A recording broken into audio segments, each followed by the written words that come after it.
Assalamualaikum warahmatullahi wabarakatuh. Salam sehat. Semoga kawan-kawan selalu dilimpahkan rahmat taufik serta hidayah oleh Allah Subhanahu wa taala. Kali ini kita tidak menampilkan video tentang polemik nasab, melainkan saya menemukan satu video menarik dari channel yang memang saya selalu ikuti dari mulai muncul sampai hari ini. Nah, dalam video tersebut ada digelarnya konferensi pers, yaitu seorang wanita yang didampingi oleh seorang pengacara atau penasihat hukum. Nah, menariknya dalam video tersebut, si wanita menceritakan pengalamannya dinikahi oleh oknum ustadz berinisial YM di sebuah hotel tanpa saksi, tanpa wali, hanya mereka berdua. Tentu ini belum dipastikan kebenarannya. Tentunya kita juga akan menunggu klarifikasi dari si oknum ustadz tersebut. Namun, jika ini benar, jika apa yang disampaikan oleh wanita ini benar, ini sangat memalukan kawan-kawan. Nah, seperti apa pernyataan dari wanita tersebut? Kita saksikan sama-sama. Tafadhol. Saya ketemu beliau itu 2011. Enggak, siapa disebutin aja. Si A, si B itu sebutin aja. Namanya nggak apa-apa? Iya. Apa? Ustadz YM. Gitu, Pak? Iya, disebutin aja Pak? namanya. Oke. Nama terang juga nggak apa-apa. Nama terangnya. Nama terangnya? Oke, Iya. Ustadz Yusuf Mansur.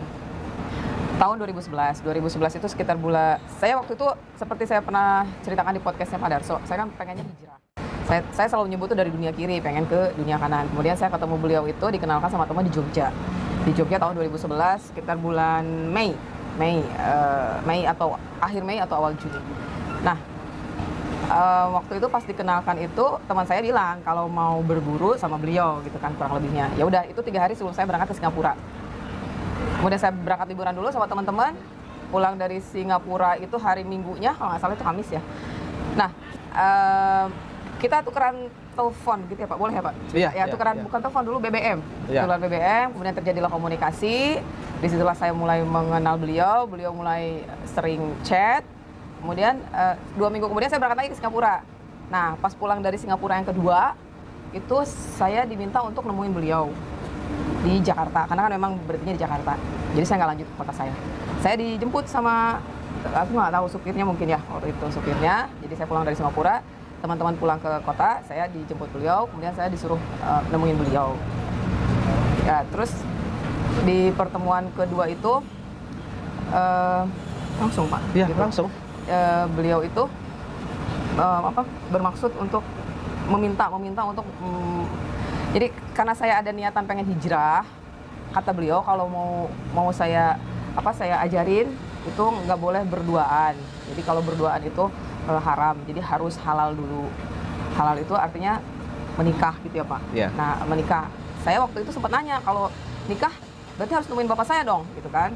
Kata beliau, nggak usah, kamu kan janda, gitu. Oh, jadi gimana? Nah, kemudian beliau jelaskanlah menikahnya ala beliau gitu. Itu ya Pak? Iya.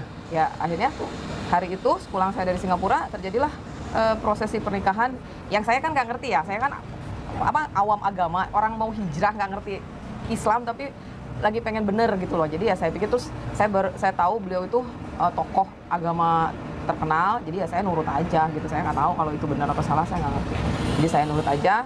Malam itu tanggalnya sekitar awal Juni, saya harus flashback lagi, tapi di 2011 terjadilah prosesi pernikahan itu pulang saya dari Singapura. Gitu Pak. Iya. Terus, Ya, nah, oke.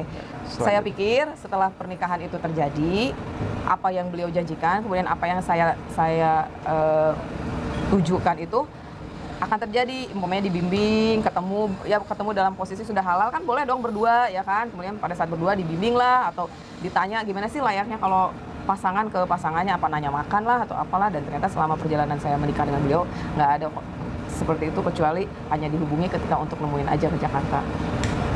Sampai akhirnya terjadilah perceraian melalui BBM juga. Semuanya. Ini semuanya. Oke, kalau ditanya kerugian, kerugian saya banyak banget. Saya dinikahi beliau itu di saat usia produktif 34 tahun sebagai seorang sekretaris direktur. Saya biasa keluar negeri, kemudian ada satu, sebelum dicerai itu beliau menjanjikan pekerjaan. Jadi apa yang saya ceritakan di podcast Pak Darso itu memang real, itu kenyataan. Saya dijanjikan kerjaan, saya pikir namanya udah jadi pasangan, kalau ngasih kerjaan nggak ecek-ecek dong, apalagi saya kerjanya juga nggak ecek-ecek. Pindah ke Jakarta, kemudian dikasih pekerjaan. Tapi ternyata begitu September saya ngajuin resign, 2012 ya, 2012 atau 2013 saya lupa, resign, dan November tanggal 2, saya masih ingat banget, November tanggal 2 saya dicerai via BBM.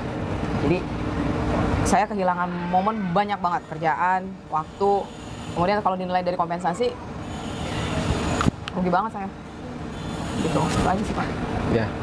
Jadi yang dialami oleh Bu Ana, apa yang sudah diceritakan tadi, kalau dari teman-teman ada yang kurang jelas silahkan ditanyakan. Mungkin siapa dulu yang bertanya, mungkin 3 dulu ya, 3 orang dulu mungkin. Tadi soal pernikahannya kan katanya bilang nikahan versi beliau. Nikahan seperti apa sih? Apa nikah siri kah? Iya, nikah siri. Ada siapa aja saksi itu? Saksinya? Langsung mengiyakan atau enggak? Enggak ada. Nggak ada saksi gitu? Enggak ada. Jadi ada saksi gimana? Nggak ada siapa, ya nggak ada siapa-siapa. Nggak ada siapa-siapa. Berarti tidak ada penghulu? Nggak ada. Wali nggak ada? Nggak ada. Proses nikahnya gimana? Mungkin boleh ceritain. Jadi gitu mungkin diceritakan kayak yang kemarin, misalnya posisinya Bu Ana di sana, di nikahnya itu di mana, ruangannya di mana, kemudian prosesi pernikahannya bagaimana gitu. Cuman beliau aja sama saya. Berdua doang? Aku iya berdua aja. Apa namanya, bahasanya saya lupa. Di mana lokasinya?